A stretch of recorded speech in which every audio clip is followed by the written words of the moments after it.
faith. A little. Some of little. it. You gotta have faith. Hi, welcome to Never Show the Monster. My name is Kelly Attaway. I'm Chelsea Hollander, and we are psyched to be back. Yeah, we're back. We had originally decided to do a Girls Just Want to Have Fun series the last time we talked to you guys a couple years ago, but we have pivoted. We have since pivoted, and we're just really excited about a lot of the horror movies coming out. So we're going to focus on new releases for the time being, and we'll probably pepper in some fun stuff in between or after some of them.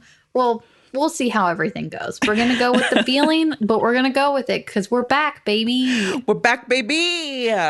Yes, we are being guided by vibes and the box office right now. Yeah. Both wonderful. Wonderful. I don't know. The box office on some of the ones we're going to watch might not be pretty. Oh, that's true. That's true. I guess the box office, we always talk about it in terms of money, but it also is like where you just go to buy tickets. That's true. As somebody who worked at a movie theater, I forgot that. It's not how people think of it anymore, at least in the movie business. Mm-mm. But yeah, it's telling us what's coming out sometimes. Sometimes it's not super clear on the date. Anyway, we don't need to get hung up on details right changes. now. Yeah. Changes a lot. So we'll try to tell you what our next one is, because I think that those are going to be the more for sure dates. I got really emotional talking about that. Sorry, everyone. So the closer to the dates, we'll probably tell you our next one. I don't know if we'll tell you all, but if it's a pretty big horror movie coming out, we'll probably watch it. If it's an interesting looking horror movie coming out, we'll probably watch it. Yeah, baby. And yeah, so then we're going to talk today about two movies. One of them is new. One of them is old. Ish. Yeah, not really.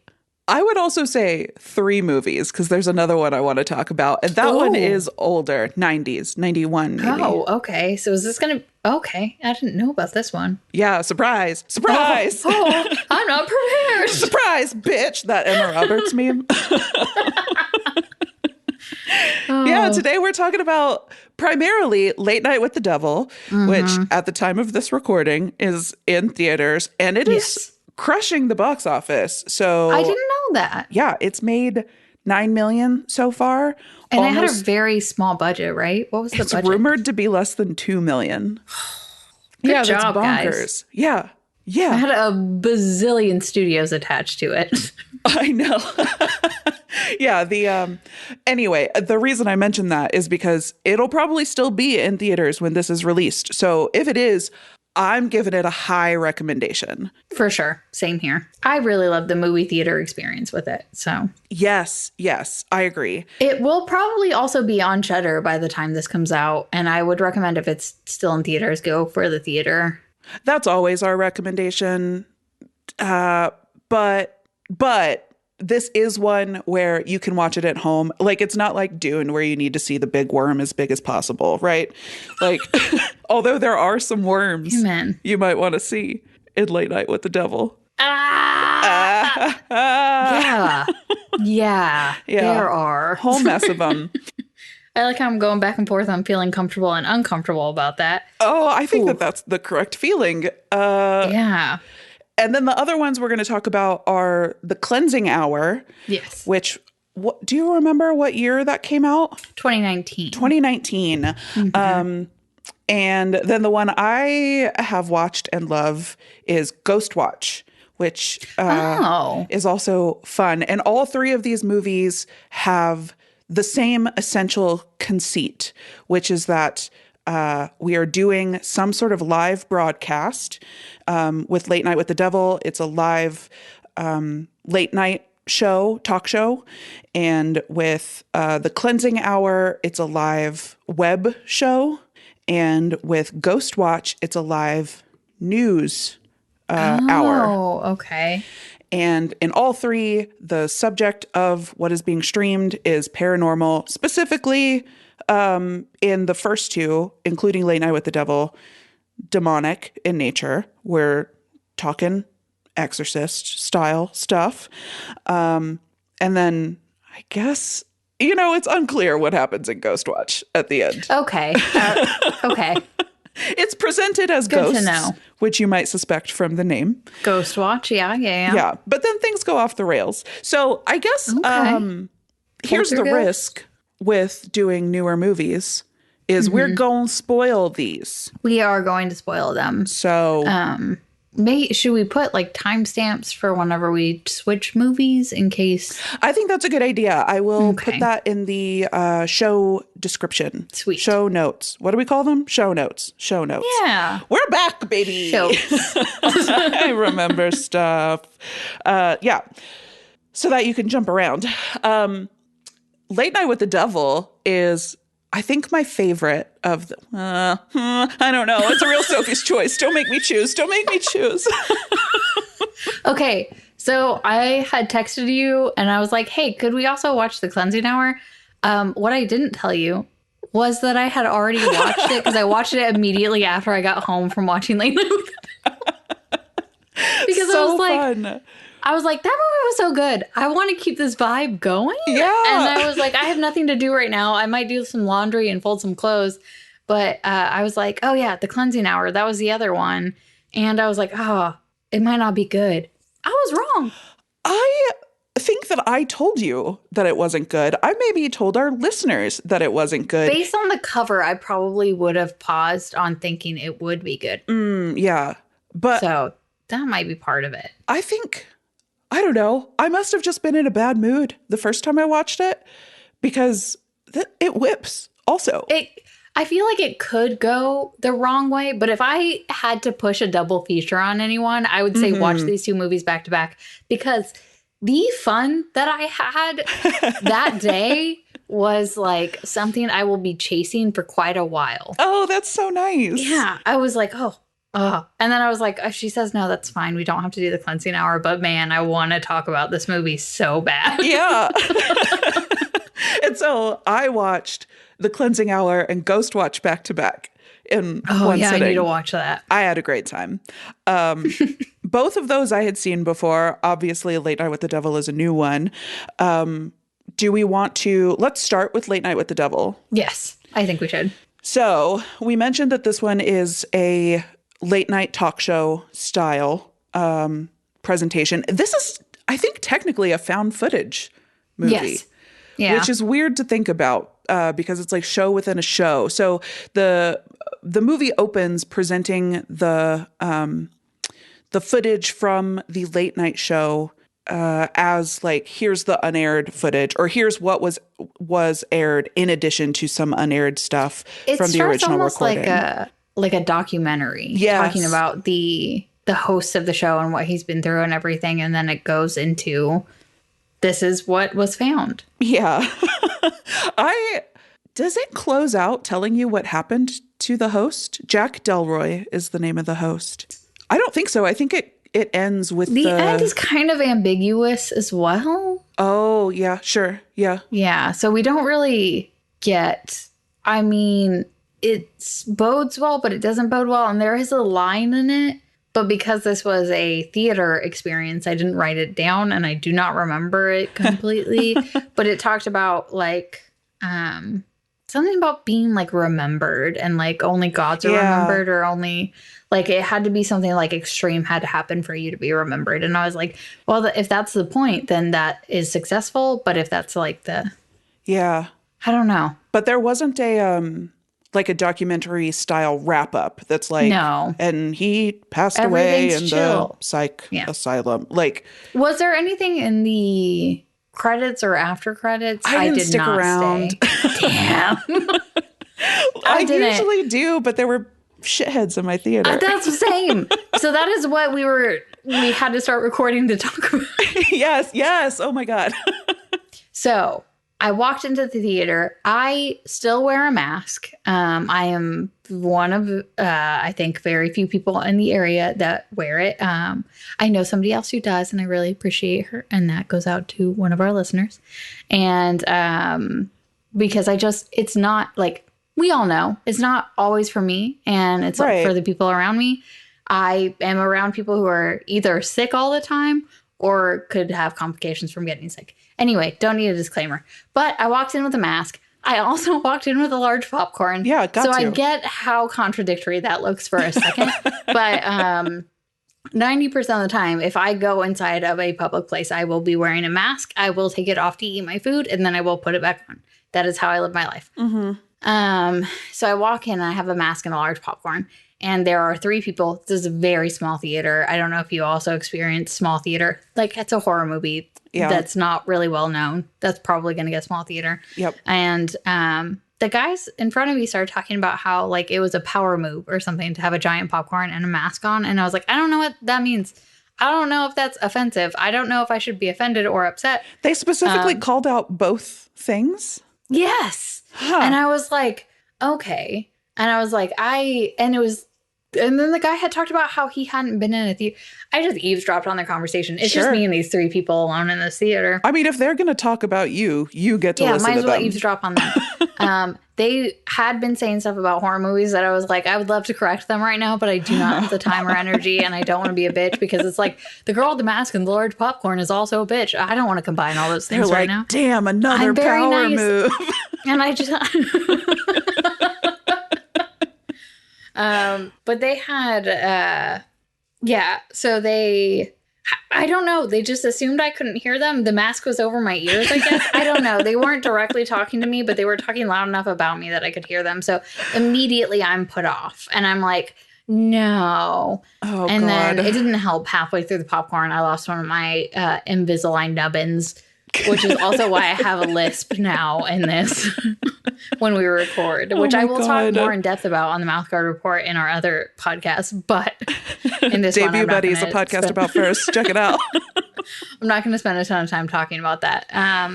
But yeah, I still loved my experience watching it. Yeah.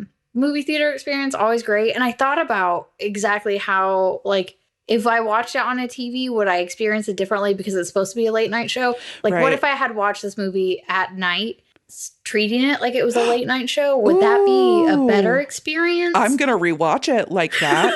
I can tell you that much. with that theme. I was trying to think of, like, if there would be, but I just love watching movies in theaters, and this was a great one to watch. You know what, though? This did have the perfectly square aspect ratio. Oh, like the old. Oh my God, I didn't even notice that. I don't know why I did. I'm spacey. But when I noticed it, I was like, I wish that I had been prepared for it, because I don't know if the documentary portion at the beginning was like that. I suspect not, and that it shifted for the footage from the 70s. That makes sense. Wait, to put the plot off one more second. What were they getting wrong about the horror movies?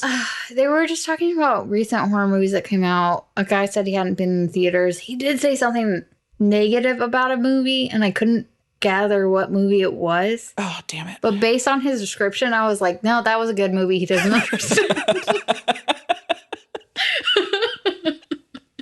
I just immediately, if someone starts talking about a horror movie and I don't agree with their opinion, I assume they're talking about dog soldiers, and they're wrong. Oh, they're wrong. Yeah.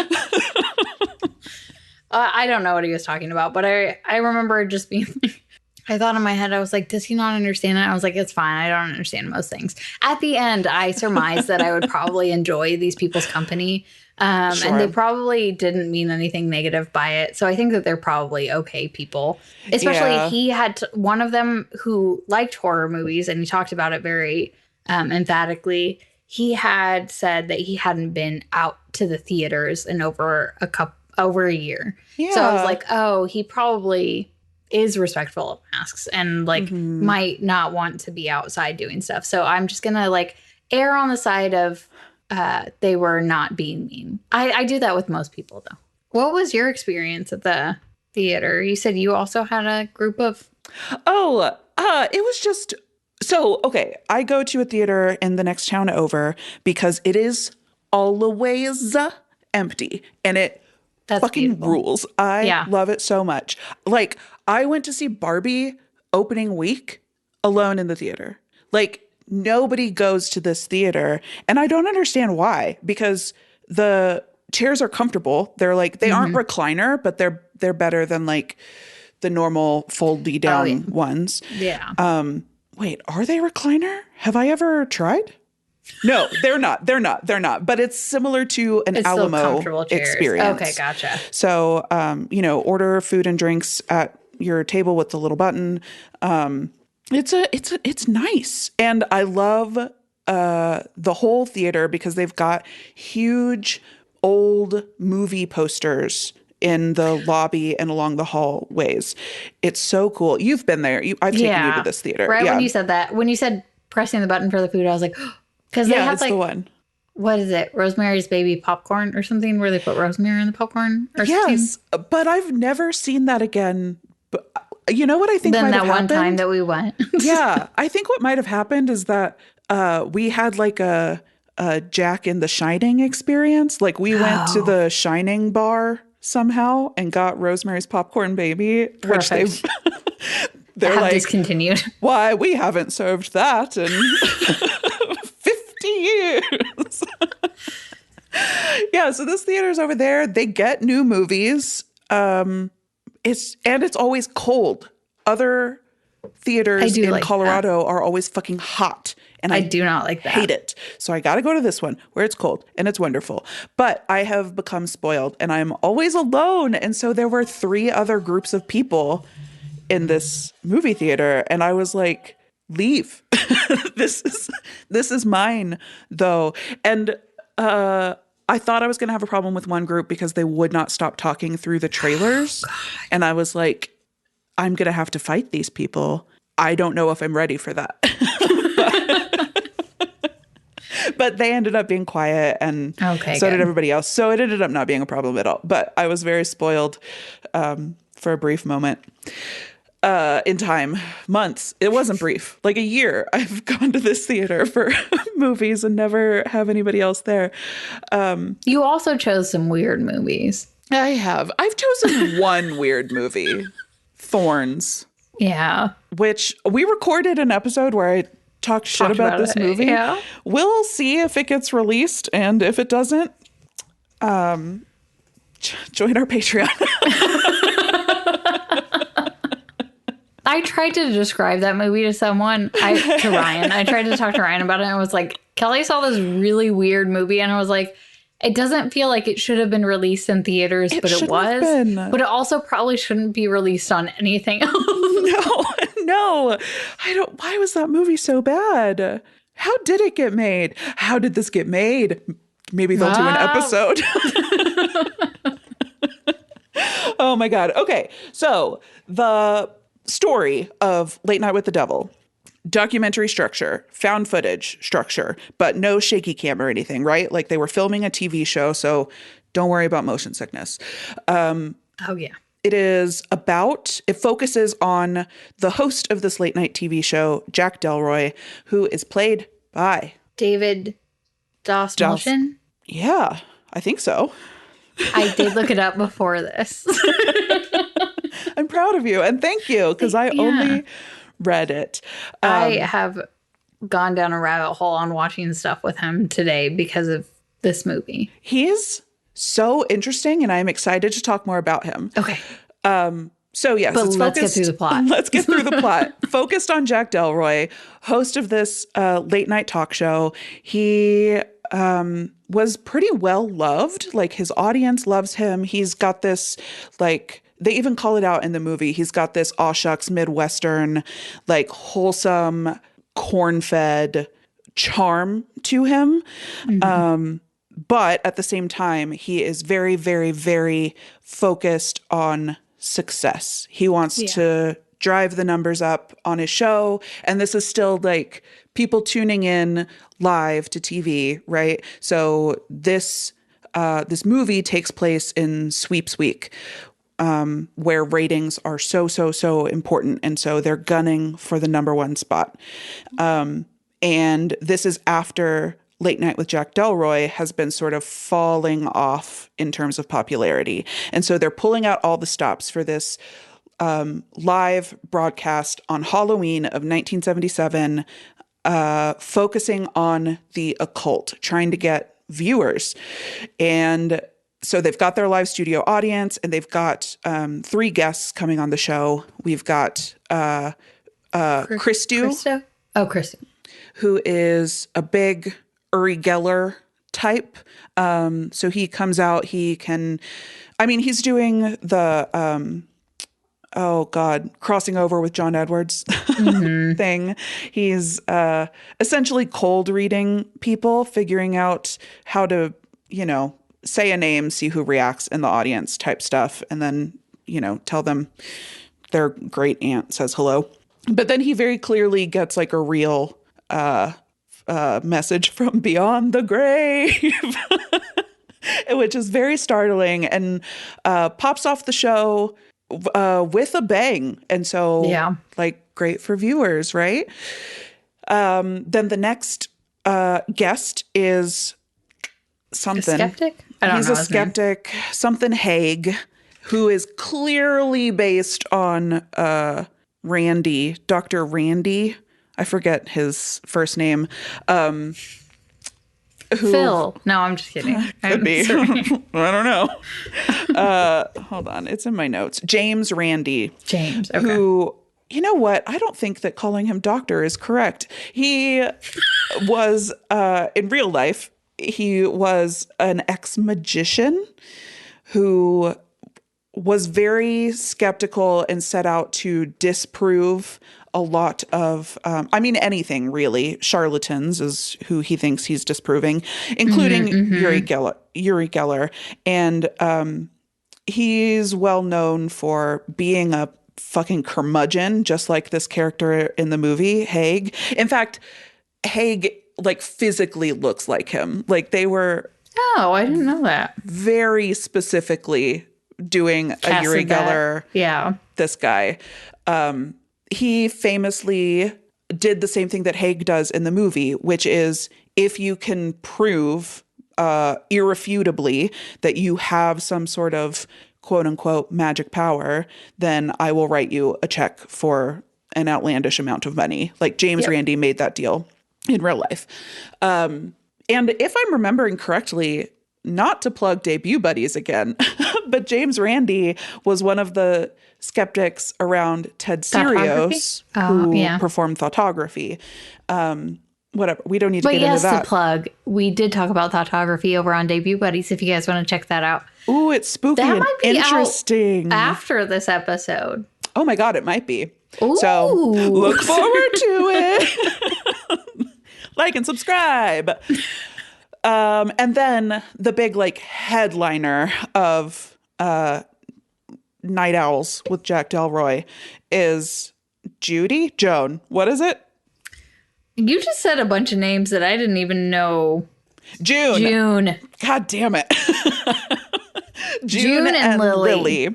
Yeah. So June is a parapsychologist who is studying and also caring for Lily, who is the sole survivor of a satanic cult who committed mass suicide in a ritual. And she also is possessed. And this is a very interesting representation of it, in that whatever is possessing her, we call Mr. Wriggles, because it wriggles around in her mind. That's what she said in the movie. That wasn't me being astute in any way. I may have not. That might be when my nubbin fell out. That's probably when your nubbin fell out. Oh no, was it Mr. Wiggles' fault? That's what I'm saying, dude. Oh God. All of these movies are about the dangers of content creation. So we're being punished for creating content. True. Yeah, they have a very interesting relationship. I think that June should not be both mother and studier to Lily, but that's neither here nor there. Lily is put into a trance, and Mr. Wriggles comes out, and shit pops off. And then, we get the skeptic trying to disprove what we just saw in a very compelling way. And then we're able to... They're worms. Very compelling. Worms. It's very Cronenberg. Yeah. Yeah. I felt gross. Yeah. And Cronenberg makes me feel gross. It was big time body horror. Yeah. Mm-hmm. Blech. Anyway. And I'm sort of glossing over the end there. In case you're still listening, go watch the movie. Yeah, you should watch the movie. Yeah. That's okay. Which part do you want to dive into first? I know. There is a lot to this movie. I just want to say first and foremost, I thought the acting in this movie was superb. Like So it was good. phenomenal. So good. Especially from David Dastmalchian. Mm-hmm. I thought he was phenomenal, and I cannot wait to I enjoyed him in other roles previously, but he has never been a leading man in anything that I have been aware of. No, and not that I I've would seen. love to see him as a leading man in literally everything that I watch from now on. Yep. So if he could always be front and center, but did you know, you probably do, how he got chosen for this film? Yes. I know. You can tell I know. Okay, so, well, and correct me if I'm wrong. Okay. So this movie had sort of a fits and starts trying to get created.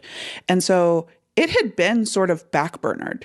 Like people had read the screenplay and people loved it, of course, because it's great. Tight. It is so good.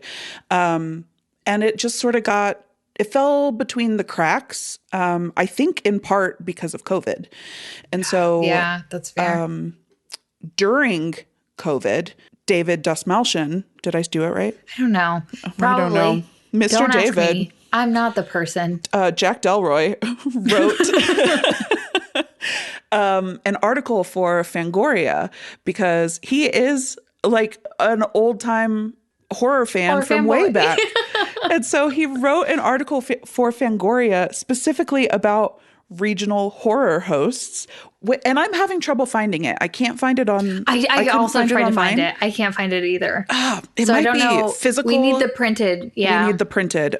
So listeners, if you have a bead on this, I would love to read this article. Mm-hmm. So he wrote this about regional horror hosts because that used to be a thing on TV.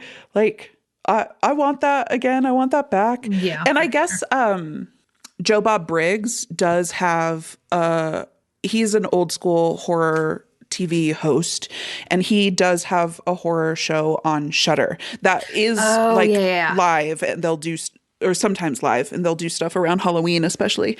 So I guess that still exists in some ways. And then the writers and directors, brothers, Colin and Cameron, didn't write down their last name. Doesn't matter. Colin and Cameron. Cairns. Oh, okay, yeah. Saw the article and were like, we already like him. And like reading this, he gets it. So let's contact him, see if he wants to do the movie.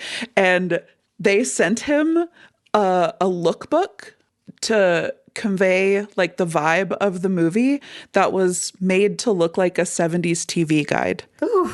And I want that too. I want that too. I need to find that. Put that up for auction. Yeah. I will pay so much money. Oh gosh. And so like what a serendipitous way for this movie to proceed. Like it needed to be delayed so that David could write this article and be found and matched with the movie. I honestly don't know if this movie could have been what it was without him. He's so like subtle, yeah, which is not something that you really think about for horror movies. But like he commits to that aw shucks persona. And then every so often you see him get like a little too excited for the numbers, like over something that you shouldn't be excited about, right? Mm-hmm. Like the psychic on the show after he has his what looks like a real contact with somebody who has passed. He ends up having to be taken to the hospital, but he passes away en route. And there's like a little moment backstage, like during commercial break, where Jack Delroy is like, just one little line where he's got a little bit of a smile, excited about what that's going to mean for ratings during sweeps week. And it's like, oh, that's not even like a huge plot point. It's not this like big moment. It's not like a shocking reveal or anything. It feels very authentic. You're so right that the performances are so good. And everything he's done prior to this, like I've only seen him do parts where he doesn't have a lot of dialogue or doesn't have a lot. And like they use him as like a creepy side character, but he didn't give off super creepy vibes to me in this. I like believed him and I was like, I will follow you, sir. I will watch you every night. You will be my Johnny Carson for sure. Yeah, absolutely. I was so excited about him. And I think that, and I don't want to like disparage the writing or the creation of it, because everything about it was beautiful. It was so well done. It was so well shot. I have so many positive things to say about it, but I think that's what drove it home. I think if they had any other actor, or if they had done it with anybody else, this would have been probably a horror movie that was put on the shelf that no one got like super excited about. But I think all of it together was just like the perfect storm. So I'm so glad that they got him and that he got them. Like it's a together thing. Like it's just perfect. And I didn't know that about the lookbook, so I'm so happy that you described the story. That's so exciting. I love that so much. I also think, so this movie is set in the 70s, and so we get a lot of like 70s cheese, but the movie isn't cheesy or campy. Oh, well, I guess maybe it's a little campy. A little bit. But not overtly. It doesn't try. It has campy moments, but it's not. I don't think it's made to be a campy movie. No. And you can tell because everybody plays it so straight.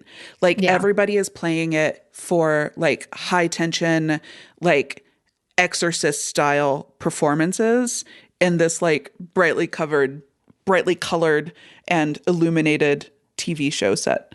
Like it's so interesting. I thought that was incredible. And I think that they benefited by not casting huge household names. Agreed. Because it's easy to just believe that like, I'm watching a documentary. Like this happened in the 70s. Except the picture was too crisp.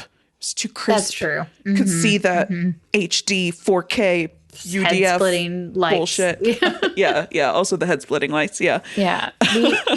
The other part that I really wanted to talk about, because I went down a rabbit hole today, is about Bohemian Grove. Did you also go down Okay, let's talk about it. Not today. I'm at the bottom of the rabbit hole of Bohemian Grove. Like I got so excited. I'm gonna let you finish. Right when the movie came up, you were like, "Oh my god, they're talking about yes." Like they start talking about Bohemian Grove, and I lost it. And then the James Randi character, and I lost it. This was such a little like feast for me. This movie was made for me. Like I got out and I wanted to text you, but I didn't want to do it over text. I wanted to save it for the pod, but I texted my friend Savannah and I was like, listen to all these Easter eggs. I'm losing it. So excited. Okay. Tell me everything. Go on. Well, it sounds like you know way more than me, but I did go down a weird, because I was like, well, I mean, currently there's a lot going on with similar things to Bohemian Grove. Diddy's in trouble. Just in general things going on that are like stuff is happening in the world that we don't know about. Bohemian Grove is one of them.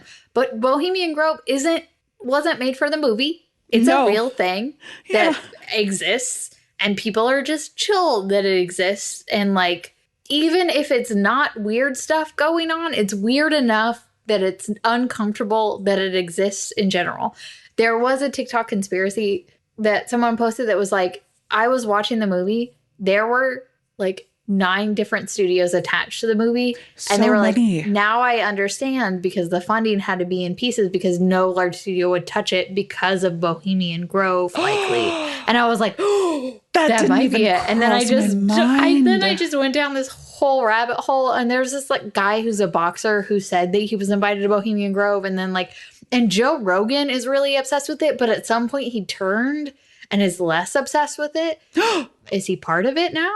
Did he get initiated? Know. Alex Jones tried to break in like 20 years ago. He did go in and he got a camera. He did, but it wasn't during the big summer festival thing. Oh. What do they call it? The summer encampment? I can't remember what they call it. But where all the sacrifices apparently happen. We should tell the listeners what the legend of Bohemian Grove. No, we'll just let them figure it out on their own. We all went down this rabbit hole. What if our first episode back gets us like blacklisted? And then do you want to explain what it is? I don't know a ton. It sounds like it's a camp. It's an all men's camp. Women aren't allowed. However, they did have a lawsuit in which women could work at the camp that they won. And they said women had to be allowed to work at the camp. Oh. I later watched TikToks of a girl who worked at the camp. And she was like, she said things and she couldn't say things. And I was like, this is making me really uncomfortable about what happens at this camp. Yeah. But it's just a weird camp where they do a bunch of rituals, but it's also like drama kids, I guess. Oh, yeah. Well, they do a lot of plays. They do one big play every year. So cute. So cute.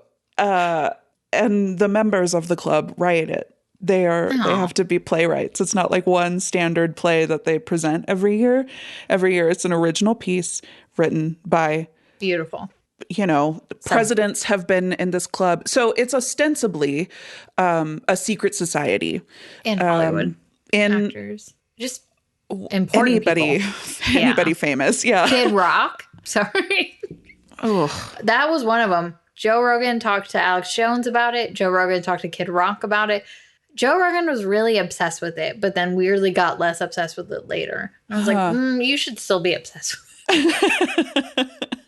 it. But like Nixon was in it. I don't know, a bunch. Reagan was in it. Reagan was in it. Yeah. That makes sense, right? He was an actor. That's a perfect union for him. Schwarzenegger? I believe it. Yeah. I can't remember who Clinton. They said I watched one with a guy who didn't know he was being recorded, and he had said that he had seen Bill Clinton there, but he was like a regular member. But he didn't describe what they did. Nobody describes what they do because you're not allowed to talk about what happens at the fight camp. club. It's a fight club. No, here are the things. Here are the rumors around it. It's pretty much, imagine something that would be a claim during the Satanic Panic. And that's what we're dealing with here. So orgies, blood sacrifices, a lot of pretty nasty stuff around children and babies. And it's all in pursuit of success. So it's a perfect fit for Jack Delroy, whose main goal is to be success. Yeah. But you went down a rabbit hole today. Did you find any more? Yeah, there was like facts? But I feel like you probably have already seen these, but there was like a YouTube video where someone broke into the camp and he like found out that the owl was hollow and that you can walk up it and do that stuff. And then they found they went into one of the rooms and there was a Wait, one of the rooms where? It was like a gathering room. It wasn't like a camp. And they're all split up into camps. So you have specific camps you're a part of. Yeah. But he went into one room and it had Josh Peck, the name Josh Peck written on a whiteboard. Oh. Yeah. And I was like, what is that? Is he part of them?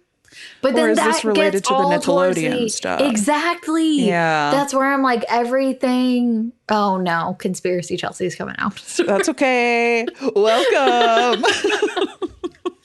Everything's connected. There was a year where my New Year's resolution, which I never set, but for some reason, this one year, I was like, this is the year I just get weird. This is the year that nice. I like dive into all the alien stuff. And I'm like, yes, conspiracies, ghosts. I'm just getting weird. And I never stopped doing that. So welcome. Beautiful. Yeah, I don't know.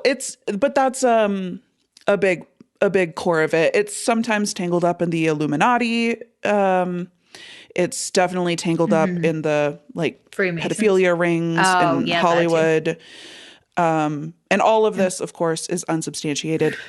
Here, I haven't watched any videos. Everything we're saying is allegedly. Blanket allegedly. Allegedly.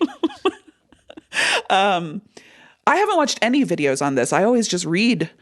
So I just watch videos. That's perfect. We're covering so much more ground that way. Yours has context. Mine just has visuals. And I'm like, okay, that's weird. Great. Okay. That's great. We'll put it together like a big jigsaw puzzle. Perfect. And so they're in Late Night with the Devil. It is very subtle the way they just call it the Grove in the movie. And it's sort of like it's mentioned like up at the top. And then there's a weird line from Mr. Wriggles. Yeah. And then the very end of the movie sort of reignites all of that in a way. And then it's so... That's where I think it goes into campy really hard at the end. And I was like, I was like, I don't know if I should be having this much fun. I had so much at the end, fun. That's where I was like, this is a fun movie. This isn't, that movie didn't, okay, this is why I watched The Cleansing Hour. I didn't get scared. I just had fun. Like, this movie is just fun. So much fun. It's one of the few movies where when it ends, I'm like, no, come back. Like, and tell me more. You know me, I'm super afraid of possessions. Like, that is one of my top tier things. I was worried going into this movie, and I was like, I have to see it first showing so it's still light out when I leave. I have to be comfortable. It's fine. So then, like, I go in and, like, I watch it and I'm like, oh, that's so good. I have to watch another movie. Yes. It's similar. Like, it was so great. But yeah, at the end, it's like an acid trip. Yeah. Like, it gets so strange. I mean, and that's essentially what it was, I guess. But when all those people in owl costumes are like hooting, good. I was like, what are we doing? Can't. Yeah. Love this. Or like Halloween costumes. I was like, I get it that you guys are all members, but this is your choice. This is what you've decided. So funny. How is anybody supposed to take you seriously? Even demons. Like, how do they take you seriously? Demons. And you know what? Oh, no. Oh, Conspiracy Kelly is about to be here. So, the biggest critique that I have seen for this movie over and over is that the end doesn't work for them. It doesn't, quote, stick the landing. And at first, I loved the end. I loved the ending. And so at first I was like, I don't think that they understood. But now I'm wondering, are they in on it too? Are they going to Bohemian Grove? Ooh. Because critics are still part of Hollywood. True. I do remember when the Grove starts popping up, watching this movie, I was like, how did they get this made? But you're right. All of those 8 studios. Yeah.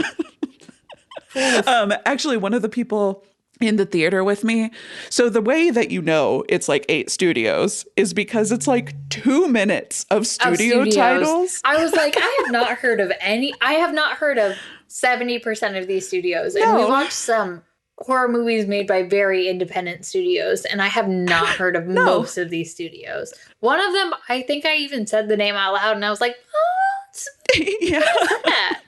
One of them was like Spooky Ghost. It was oh God, I'll have to look into that later. But the guy I was sitting not next to, like near, closest to me, every time a new studio came up after like the 5th one, he was like throwing his hands in the air, like exasperated. I was like, just wait. The movie will be here soon. They gave them money. It's okay. We will be there. Alternately, we're on a prank show and they're going to see how many studio intros they can show us before somebody gets up. Honestly, a half an hour worth before I leave, because I'm like, this better be fucking good. Okay. Here's how I know that I would just sit in the dark and watch them all is I went to like a Fathom event showing of Frankenstein, the stage production with Benedict Cumberbatch and I don't remember who the other person was.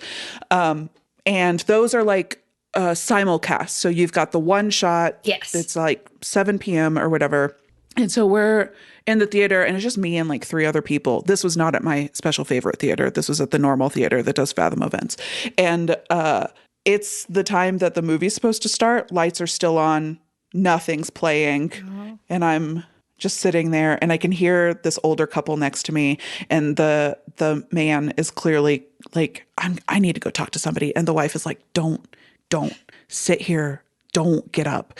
And he finally goes and gets up. And they were like, oh, we forgot to play it. Like, we just missed the first part of the movie. Yep. So that's how I know that I would just sit there and watch. Yep. Studio openings for an hour and a half. That happens a lot with Fathom events because when I worked at the movie theater, that was a thing. People would come out and be like, is this supposed to be going? And we'd be like, yes, it is. It is. It definitely is.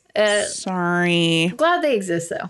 Me too. Yeah. But I bet that they're empty a lot of the time. Like, how many people are going to see the opera? Actually, I have a friend who religiously goes and sees the operas. But that's one friend. You know what I mean? It was also in Seattle. So I think that she said it was pretty busy when she went. Oh, sure. Yeah. Yeah. But she even sent me a link. She was like, oh, you can watch them online during COVID. And I was like, oh, that's so sweet. Thank you. Huh. So I watched Carmen via Fathom Events. Live stream. Oh, yeah, they were so great during COVID. They just let that be out there for free so people could enjoy and stuff together. Yeah. Oh, I missed it. A+ for Fathom Events. Yeah. Yeah, I like what they do. I like what they put out in the world. What was your favorite part? Ooh. I'm only thinking about the worms. I can only think of the worms. The worms was incredibly intense. I was like, why is this happening? What's happening right now? That's definitely a huge shift. So I did like that the guests on the talk show correspond perfectly to the 3-act structure. Oh, yeah.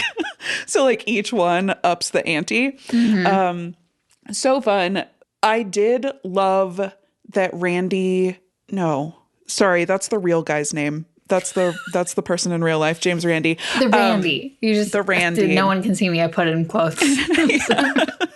I did love the worms that he was able to hypnotize people to demonstrate a way that that this all could be fabricated. And then I liked the part where it threw to earlier footage, both the earlier footage of the worms portion where there were no worms and it was all hypnosis, and the earlier levitation possession scene. Like, I just thought that was a really clever way to do that.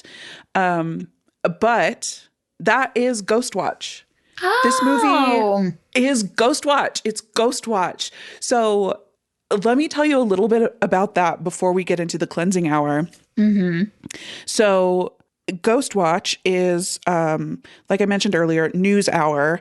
And in this film, we've got an anchor in the studio who is, and it's in the 90s. So they're taking calls from viewers. So, but so it's not Twitter. It's like an actual phone bank of people answering phones.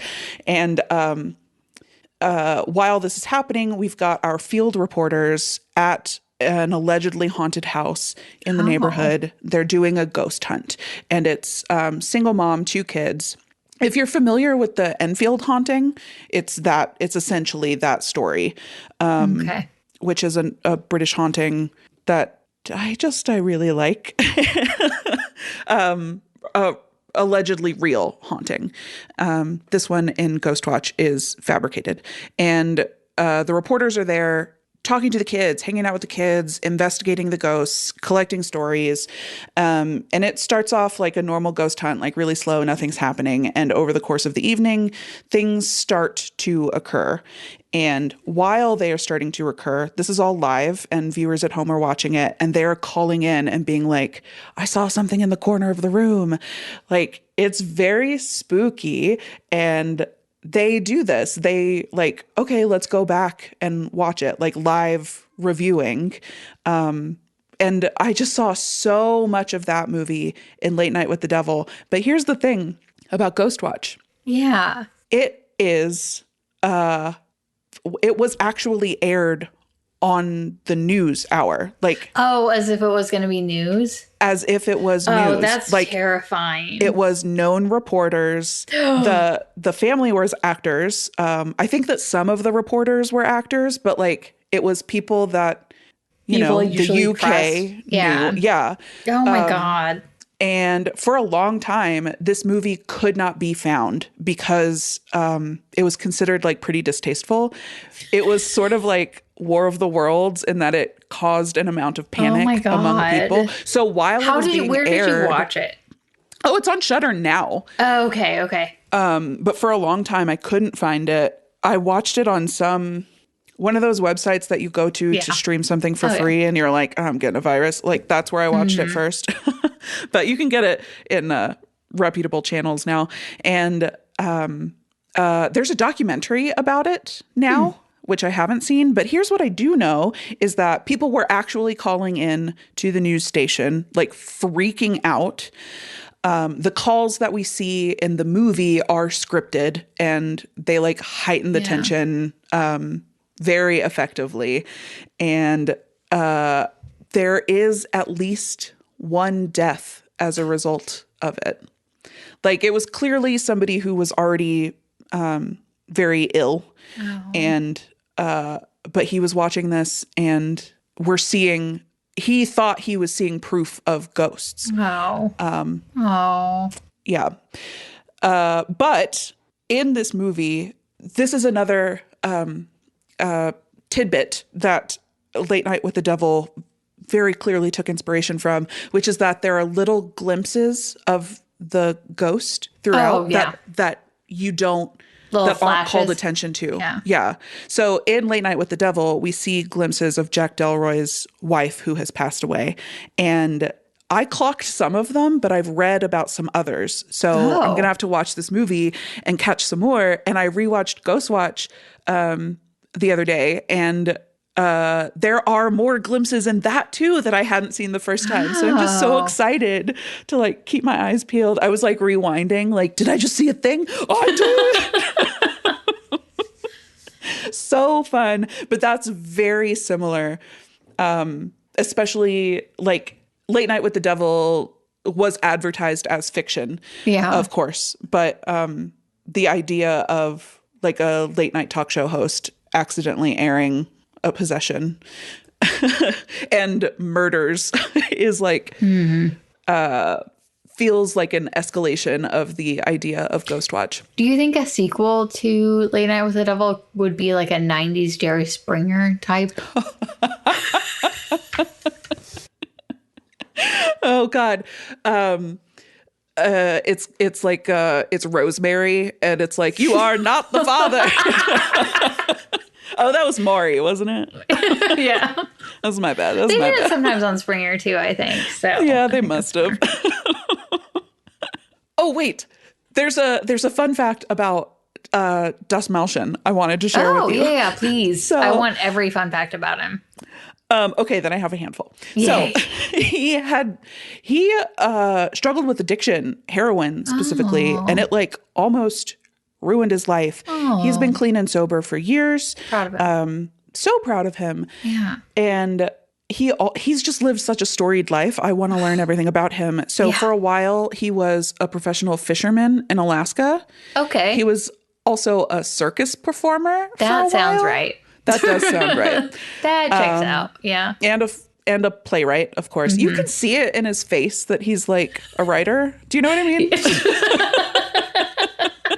Yeah, I get that vibe. Yeah. I had never... So I recognized him, but I couldn't place him. And I had to go through his IMDb to figure out where I knew him from. He had a small part in that new Flanagan movie, The Boogeyman. Oh, yeah. Mm-hmm. Small part. I guess that's how I recognized him. Was so he I in went the beginning-ish? Whenever. Yeah. He's the crazed patient who shows up. Yeah. So just in it very, very briefly. He was also in The Dark Knight? Yeah. Yeah, that was the first time I think I thought I saw him. He may have been in something before that, but I've seen him periodically after that, but he is one of the most memorable faces. Like, once you see him once, he's just, like, cemented in there. Yeah. And to know he is just, like, I don't know, everything I watched with him, I was like, yeah. He's just so great. I love him. He's got a new fan in me. He had been in exactly one thing prior to The Dark Knight, and this is what I wanted to bring up initially. Early Edition, which for whatever reason... Was that the one about the paper that told people that stuff was going to happen? Yeah. Okay, good. I'm so happy. Which comes up on this show so much for a show that I do not remember very well. Oh, God. That just delighted me. Oh, wait. No, I'm forgetting my favorite fun fact about him. Hold on. Okay, so I read a little interview, and one of the questions was, do you believe in ghosts?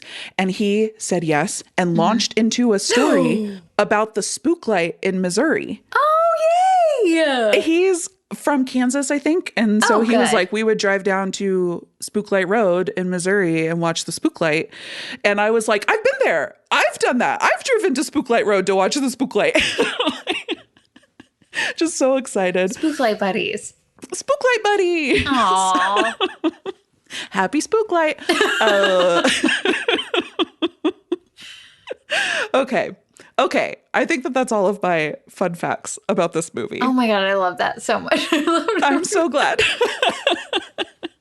Do the directors do much else aside from this? I guess what is the question I would have. I think I looked it up, but I was not. I didn't recognize any of it. They have done a couple horror movies, though. Oh, and here is the thing. They're Australian, and a lot of these actors are Australian. And I was like, I've said it before, I'll say it again. We got to keep an eye on Australia and their horror movies because they are making some good shit down there. Completely read on that. Amazing movie. Loved it. 10 out of 10. Would recommend. Oh, the last thing we have to talk about very quickly, we have to say we do not support using AI in film. Oh, God, yeah. They did use AI in the the cards. The interstitials, yeah. The studio is experiencing error. We'll be back in a second. Yeah, and it is things. They did this. This did come out in March 2023. It premiered at South by Southwest, so it was prior to the writer's strike and all of the talk about excluding AI from your films. So it was prior to that happening. However, the filmmakers, so I'm assuming the directors, did come back and say, I don't think it's a big deal. We need to chill out about it. Which they did say that. Don't love that. But this was maybe outdated information. So I did see that. Let me explain what I saw, and maybe we can piece this together. So I saw them explaining, we didn't use it to do any set deck. It's not for any of the effects. There are we didn't reproduce anybody's likeness. It's just these essentially title cards, and our editors edited them further. And so it was like a rough draft. I guess I could understand that. I think my concern would be their editors edited them and they didn't have a graphic designer create them. So it is removing the job of graphic designers. So that is where I give pause. I'm excited to see what these directors, writers, these filmmakers come out with next. And I just hope that they take this as a learning and then they remove the AI in the future. I hope so too. Instances. Yeah, I agree entirely. Yeah. I just wanted to, I don't know. I didn't watch anything. I didn't want to slander them, essentially. Yeah, that's fair. And I feel like that's good to have at the end and not at the entire episode. Yeah. It was it is a small piece of this film, but I feel like it would be not, we wouldn't be super considerate if we didn't consider this in our You're so right. I'm glad that you brought it up. Commentary about it. But we don't want to use AI, even if it's for graphic design, because of the fact that that is the one job that you do not need to take away from people. Take away the jobs that are automated. Take away the tech jobs. I want to be unemployed. Okay, take it away from me. Take away the jobs that aren't for people like pursuing their creativity and like doing something that they enjoy doing, and I guess people enjoy doing tech. Yeah, some people do. Lunatics. But I just like that is one thing where I'm like, people that reproduce art using AI is like incredibly unsettling to me as the partner of an artist. Agree. I'm not a partner of an artist, and I don't care for it.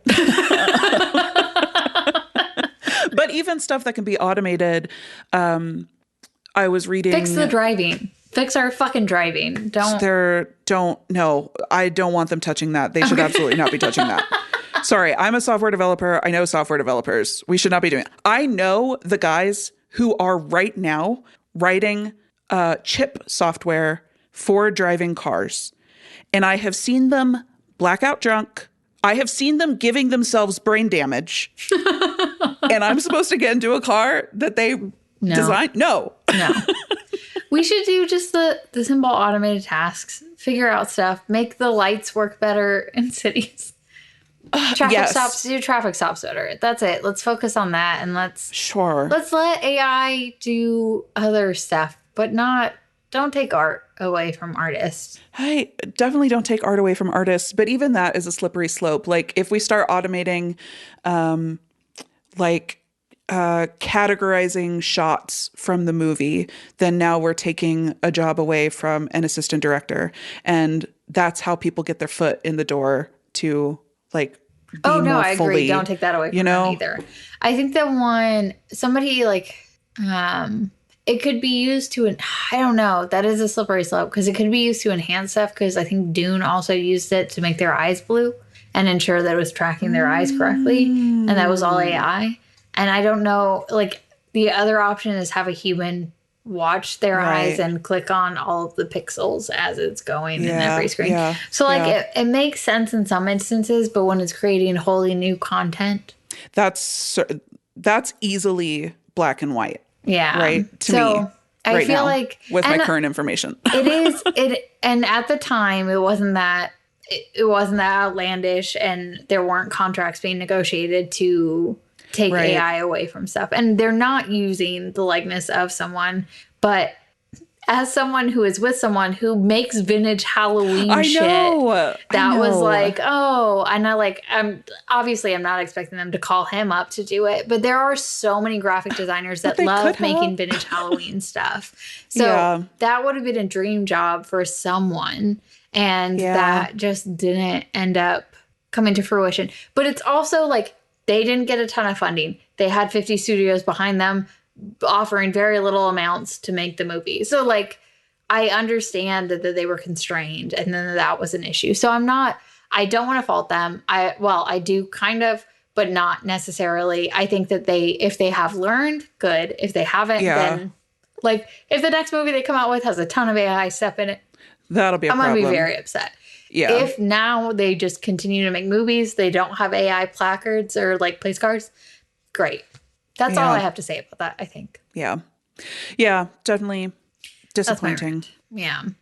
Other than that, great movie. Even then, the placards did look kind of cool and they made sense for it, but I would have preferred having a graphic designer go in and make it. Because then the skeleton wouldn't have 7 fingers. Did it have 7 fingers? I don't know. Probably not. Maybe. Probably. I don't know. A year ago, we were still in the dearth fingers were the weird ones. Or I guess not dearth of fingers. We were drowning in fingers. Too many March of 23. Yeah. So, do we want to talk about the other movie? Yes. The Cleansing Hour. The Cleansing Hour. I don't know if I'm going to say a lot of fun facts about it, because I don't have a ton of fun facts. Just that it's a fun ride. It's funny. It's funny. Stupid. Not completely stupid, but there are parts where I was like, that's so dumb. I love this. I know. That was the dumbest joke you could have made. Was it here. the pencil? Good job. What was the pencil the dumbest part? It might have been. There were just some parts where I'm just like, what? I'm like, that is a joke. Okay. But once again, actors did a phenomenal job in that movie. So good. Especially that gal. Yeah, she did great. Oh my God.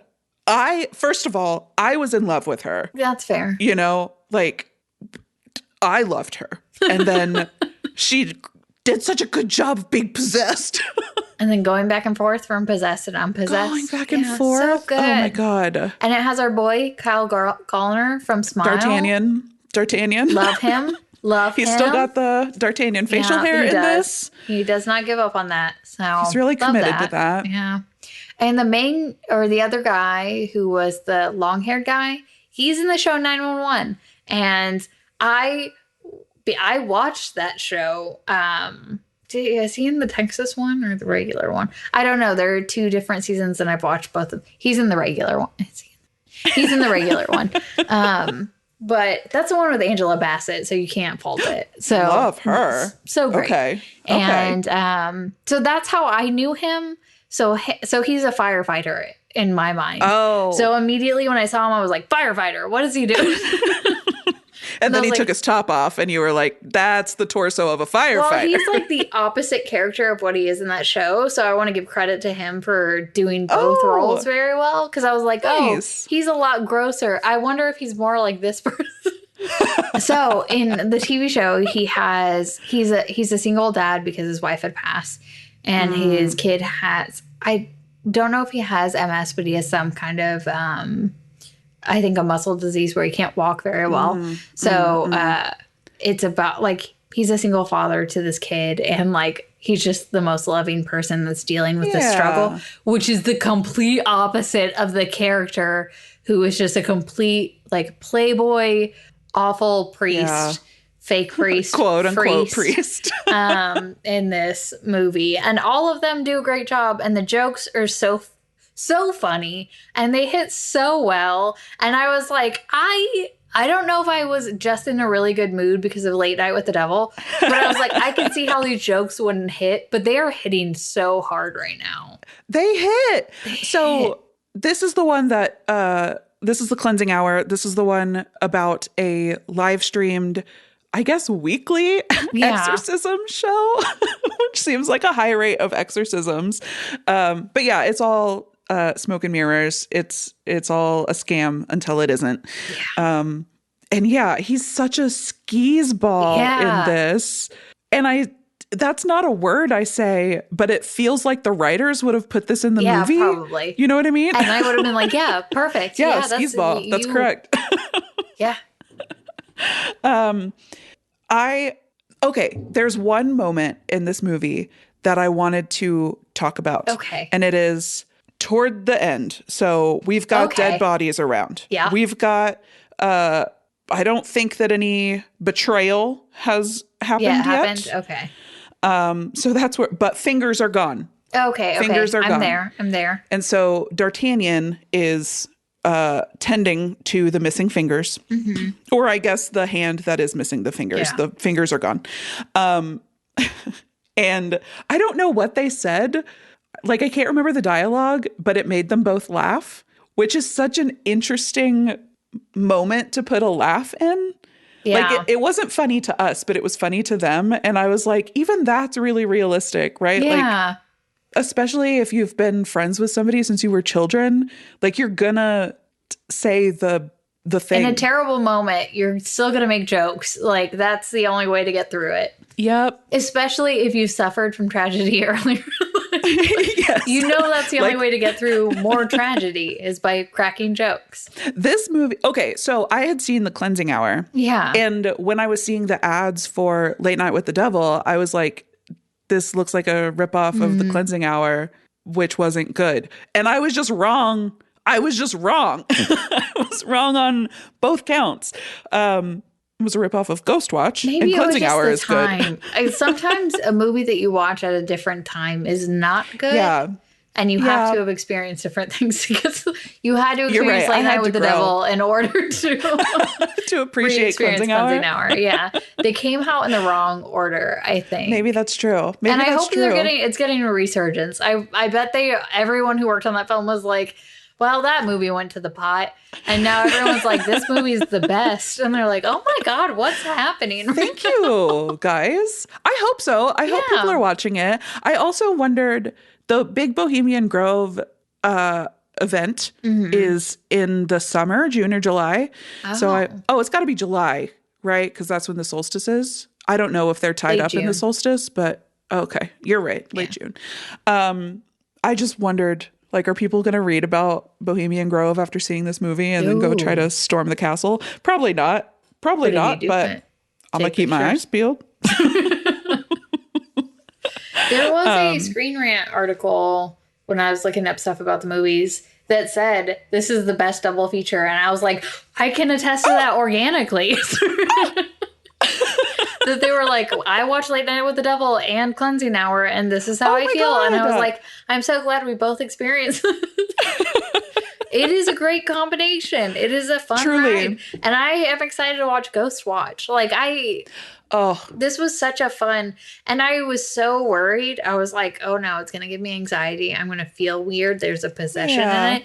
Had the opposite feeling, was like, I want to watch more possession movies. Let's keep this going. Let's ride this. Oh my God. But I don't know how long that's not going to last too long. I'm excited for our next scary movie, depending on how this goes. We're probably going to watch both of them. So we might end up doing 2 movies an episode on accident. Yeah, sorry. We'll give you a hint. Our next movies start with A's. Oh, they had a trailer for Longlegs. I think that's the part. The guy kept talking during the trailer for Longlegs. And he was like, oh, I think this is going to be okay. And I was like, it's from the greatest director of all time. I don't know if he's a good director, but I do know he's a great actor in the best movie ever made called Dead and Breakfast. And I was like, I can't just jump in and start inserting stuff into this conversation. Excuse me, you're talking about Osgood Perkins? So... He was like, oh, yeah, I thought Nicolas Cage was in this. And I was like, yeah, but that's not the reason we're watching this. I am also just the cherry on top, sir. Nick Cage is always the cherry on top, but it's got to have a good foundation. Yeah, truly. But he's been looking for good foundations lately, so A+ to Nick Cage. Yeah. Yeah. I'm excited. It's a big year for him. Yeah. So happy. Proud of him. And so happy for us. So happy for us. So happy for us to get to watch the greatest in the greats. Yeah. So Arcadia is one of the movies that we are considering for our next episode. That's the one with Nick Cage. The other is Abigail, Ballerina Vampire. Yeah, Abigail.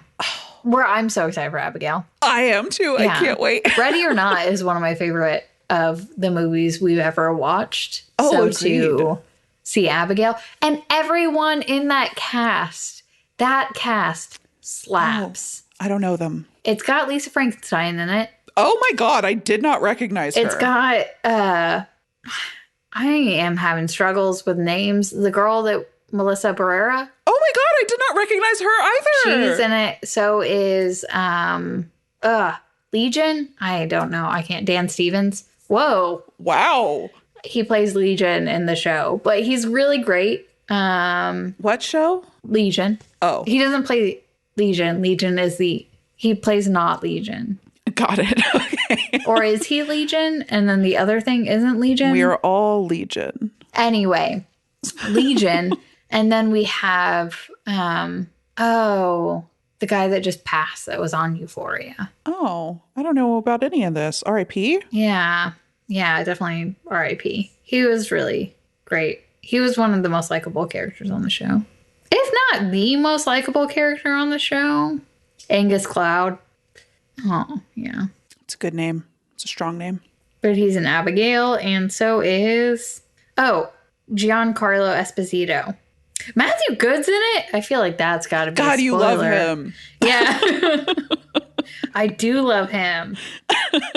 A guy who kind of looks like Elon Musk.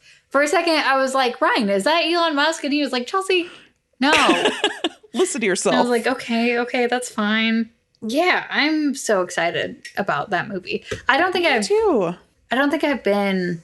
No, there are just so many good movies coming out. There are so many good movies coming out. And like every 2 weeks for months, we've got something new coming out. Like this is the perfect time for our 2024 comeback. We're going to be watching these. Never show the monster, always show the monster.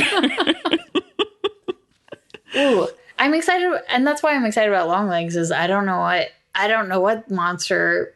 I know nothing. It's so vague for the trailer. Continue to keep it vague. I'm so excited. Yep. Keep that keep hype it all up, vague. man. Yep. I keep it secret, keep it safe. Yeah. That's what I always say. Perfect.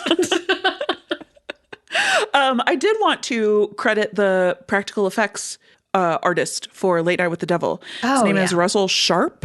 Oh, yeah. He's The Worm? been in the makeup department for, yes, he did The Worm. I guess. Yeah, that was Major very credit. Cronenberg. So happy that they did practical effects for that.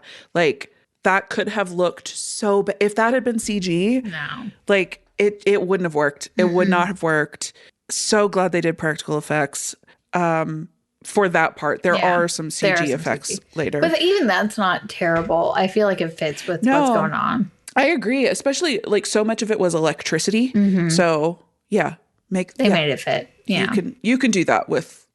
You can do the electricity with the electricity. You know, you don't have to make practical lightning bolts. You could try. You can try, though. It would just be cardboard with a light behind it. Yeah, the head split looks good at the end of Late Night with the Devil. The deaths look good. Yeah. Have you seen Hereditary yet? No. Okay. There's a thing that I think might have been like an homage to Hereditary.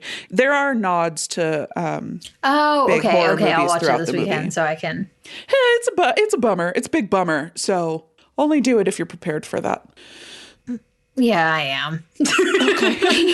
Okay. I watched this week I watched Split and Monkeyman. What's Split? It's the one with James McAvoy. Oh, not a new one. No, I haven't seen that. New. Was it good? Okay. I feel like it's exactly what I expected, no more, no less. Oh, okay. Yeah. Got it. How was Monkeyman? Oh. I like it, and I love Dev Patel. I have like a high regard for Dev Patel. I like the movie he made. I think it was the only thing I have to say about it is I feel like it was trying to say a lot, and it was not. I would have liked it as a series or something, like a mini series. Like I would have liked it in chunks than a full movie, because I feel like it was kind of like you could have separated it. It was very gory. It was very action packed. There was something that I did like about it, though. Oh yeah, I found out recently that it was sold to Netflix. And they were going to release it, and it was going to go direct to streaming. But Jordan Peele intervened and was like, this should be on a big screen, which I can understand why he said that. Like, I understand why, like, I audibly said, ugh, like more than a few times. And then I apologized to Ryan after, because I was like, I'm sorry. I don't know if I just haven't been in theaters enough, but I could not contain my, like, yeah. There was a lot of that movie made me more physically uncomfortable than all of the horror movies I've been watching. Gore does that to me. A lot of violence, a lot of gore. Yeah, I don't like human on human violence. Yeah, no. I need a demon buffer. Yeah, it was intense. It was an enjoyable movie in general. I would just have liked it in like pieces instead of all at once, I think. Do you think that was because it was so much gore, or is that specifically because of, you said it was trying to say a lot of things? It had a lot of, I think that there were pieces of it that might have been edited out for time, because it was a pretty long movie. It was over 2 hours. That I think it would have benefited from continuing to have, but I don't think I would have enjoyed sitting through a 3-hour stint. No. So I think if it was split up into 3 1-hour stints, I would have really enjoyed it. So that's kind of like, I think, where I saw that. But I did enjoy the movie. I thought it was incredibly well shot. And I thought like the visuals were other than the violent visuals, everything about it was like really good and really interesting. And yeah, I liked it. But I don't know if I would be like I don't know. My mom came by and she was like, oh, I want to watch that movie. I was like, I don't know if that's a movie for you. And like, as we were watching it, probably 20 minutes in, an older couple left the movie. Oh. And the old man said, I can't understand what they're saying. I was like, yeah, because it's not in English for all of it, man. Didn't you not know that going? Actually, hold on. This is something I wanted to talk about with the cleansing hour. Oh, yeah. So the cleansing hour starts in Spanish. We're seeing an exorcism on the live show. Oh, yeah. Allegedly an exorcism on their live stream. Is it in Spanish? Man, I don't pay. Portuguese? It's so the rights are in Latin, but the family is Spanish. Oh, yeah. Oh, yeah. Okay, yeah. And my subtitles just said speaking Spanish. At the end, it did say demonic language for whenever, spoiler. I guess that makes sense, though. Of course, that. I would have just put Latin. I don't know that the devil was speaking Latin. I didn't know what he was speaking. I was like, well, okay. Devil. He was speaking devil. JoJo, I liked that they went big. Yeah. They were like, it's the devil, baby. Yeah. I loved that part of it. Just where it was like, oh, no, I'm not, I made the list. And I was like, oh, shit. I was like, man, you've been playing around with these. Do you need to play around? Like, could you have just done it? Like, just do it. There was a lot of being like, I know you pretended you could be defeated for a bit there, but did you even need to pretend? Like, is this fun? Like, can't you just do what you wanted to do? Whatever. I guess I had fun watching it. Did you have to wait until the last 3 minutes of the stream? Well, he was trying to get the most people watching. Yeah. You got to make sure the son of the president was really paying attention. That's fair. God, that was a good joke. Was that a joke? I interpreted it as a joke. I don't know what part of it wasn't a joke. Even the devil at the end, I was like, that's a pretty comedic looking devil. And that was such whiplash. So speaking of practical effects, when he transforms into his devil form, that looked sick as hell. Yeah. Those practical effects where his hands were like coming out. Yeah. His hands were coming out and then his head like folds up out of the guy. Like that looked sick. And then the camera comes around to the front where it's CGI like, devil. And you're we like, were doing so good, man. We were doing so good. Oh, God. It looked good for a second. Yeah, that movie was good. But not, apart from that, not overly CG. Yeah, I think that like, I mean, they had like those weird dog things, but I don't think they showed them too quick. They made them move a lot, so it didn't like distract too much from it. Though their mouths opened like tremors. And so I was distracted by that. What if they were just giant worms? That would have been better. God, they should have done worms. Why didn't they do worms? Well, I was like, what is the, like, I don't know. I was like, oh, could it just possess anyone? Like, is there something that has to allow it to happen? Because they didn't address that, which, that's fine. That's fine. But it's fine. I was like, what is the logic in why it's choosing who it's choosing? And then at the end, you're like, oh, okay, I see what you're doing. Yeah. Oh, very truth or dare ending, though. It was also very Thorns ending. Oh, but yeah, I liked that. I didn't expect to like that movie as much as I did. But as I watched it, just slapped. Late Night with the Devil slapped. All slapping. This was a good. All slaps. This was a good watch. Yeah. Yeah. Do the double feature that Chelsea did. Yeah. You know what? Do the triple feature with all three of them. Yeah. I'm excited to watch off a day. It's fun. I want to watch that documentary too. Do we have more to say? I don't think I have anything else. We did it. We did it. Yay. Catch us next week talking about Don't know which one. Maybe both. Real monsters. I was always the red one. Which one would you say? Or I dressed up like Crom once. That must have been exhausting. I just had my hands up with eyeballs. Yeah. Did you have fake armpit hair? Fake. Oh, sure. Well, because his juts out like a foot. Fake. Yeah. Yeah, it was fake. Yeah. No, I was a little red guy. The anxiety. Oh, he was very neurotic. That's me. That's me. Anyway, yeah, come back in 2 weeks to talk about either Abigail or Arcadia. Yeah. N? With an N? It might be with an N. I don't know. I don't know either. The Nicolas Cage movie that starts with an A. Yes, not the play with a similar name that either has the N or the A in the opposite of the movie by Tom Stoppard. It's not that one. But it will be the movie that comes out. Yes. Yeah. And in the meantime, in the off weeks of Never Show the Monster, you can find us over on Debut Buddies, a podcast about firsts. And if you like the show, here, 1 episode back after our long, unintentional hiatus, you know, tell your friends and like and subscribe, rate and review. Yeah. 5 stars, Apple Podcasts would help us so much. Yeah, love you. And thanks for sticking around. Yeah, thanks for still being here when we got back. We're going to watch all the new movies. Come along. Watch them with us. Yeah.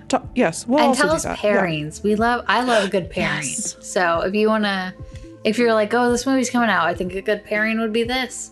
I want to hear it. I agree.